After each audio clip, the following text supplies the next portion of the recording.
Hello বন্ধুরা, আমি সঙ্গীতা। আর আমার দুনিয়ায় সবাইকে অনেক অনেক ভালোবাসা। তো বন্ধুরা আমি রিলস ভিডিও বসে বসে বানাচ্ছিলাম। তো ভাবলাম যে আজকে সেরকম একটা কোনো ব্লগ তোমাদের সঙ্গে আমি শেয়ার করিনি, যেহেতু প্রতিদিন আমি ডেইলি ব্লগ তোমাদের সঙ্গে আমি শেয়ার করি। তো বন্ধুরা আজকে হচ্ছে জামাষষ্ঠী, সবাইকে জামাষষ্ঠীর অনেক অনেক শুভেচ্ছা ভালোবাসা।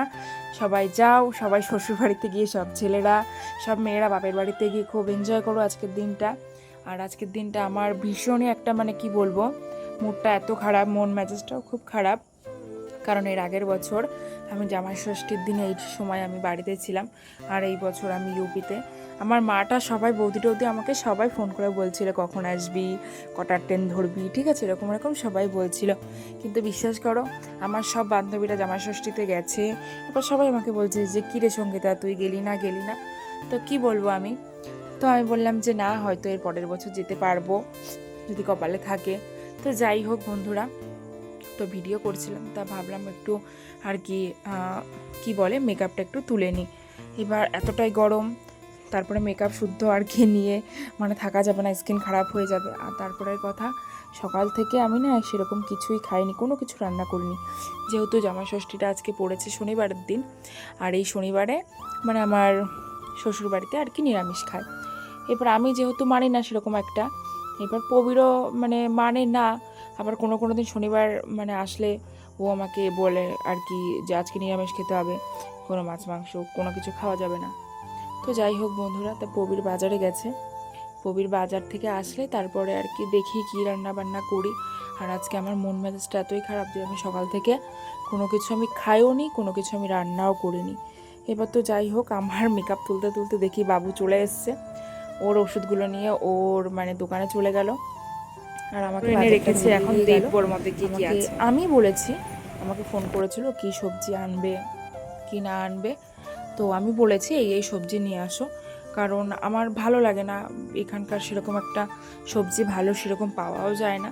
তো আমি বলেছিলাম বেগুন ভাজা খাওয়ার জন্য ডালের সঙ্গে, আর বরবটি আলু ভাজা খাওয়ার জন্য, আর শসা আনতে বলেছিলাম সেটা স্যালাড হিসেবে খাওয়ার জন্য। তো এই মোট বাজার করে নিয়ে এসছে, আর কি শসা নিয়ে এসছে, আলু বরবটি আর বেগুন এগুলো নিয়ে এসছে, আর এক প্যাকেট সয়াবিন নিয়ে এসছে। আমাকে বললো যে কালকে মাছ মাংস আর কি এনে দেবো। আর তারপরে কথা যে এখানে যে মাছ মাংস আনতে যাবে প্রতিদিন ঠিকঠাক মতন কিন্তু কোনো মাছও পাওয়া যায় না, কোনো মাংসও পাওয়া যায় না এখানে। খুব একটা এমন একটা জায়গায় বাস করি, কি বলবো, কিছুই পাওয়া যায় না, যার জন্য এখানে বেশি দিন আর কি থাকবো না। তো আমি রান্নার জন্য কেটে নিয়েছিলাম হচ্ছে আর কি বরবটি আলু ভাজা আর সয়াবিনের তরকারি রান্না করব। আর ওই বাটিতে জিরে আর গোলমরিচটা আমি বেটে রেখেছি। আর এই যে আলু, যেহেতু দুজন খাবো, আর আমার তেল মশলা খাওয়া একদমই বারণ, টোটালেই আমার তেল মশলা খাওয়া বারণ। হ্যাঁ, তোমরা তো এর আগের ভিডিওতে সবটাই দেখেছো যে আমার শরীরটা কতটা খারাপ, প্রেশারটাও আর কি বেড়ে গেছে। তো এদিকে ভাজা টাজা চলছে, বরবটি আলু ভাজা হয়ে গেছে, এখন আলুটা আমি ভেজে নিচ্ছি। আর তোমাদের মনে হয়তো প্রশ্ন থাকতেই পারে যে আমি কিসে রান্না করি। আমি কিন্তু ইন্ডাকশানে রান্না করি, আমার গ্যাসও আছে, কিন্তু আমার ইন্ডাকশানটা এত ভালো, এত ফাস্ট রান্না হয়ে যায়, তোমাদের কি বলবো, খুব তাড়াতাড়ি রান্না হয়ে যায়। তো বন্ধুরা আমার রান্না হয়ে গেছে, আর এখানে কী কী আছে তোমাদেরকে বলছি। স্যালাড আছে, আলু বরবটি ভাজা, লেবু, সাদা ভাত, আর সকালে এটা করেছিলাম আলু ভাজা আর টমেটোর চাটনি।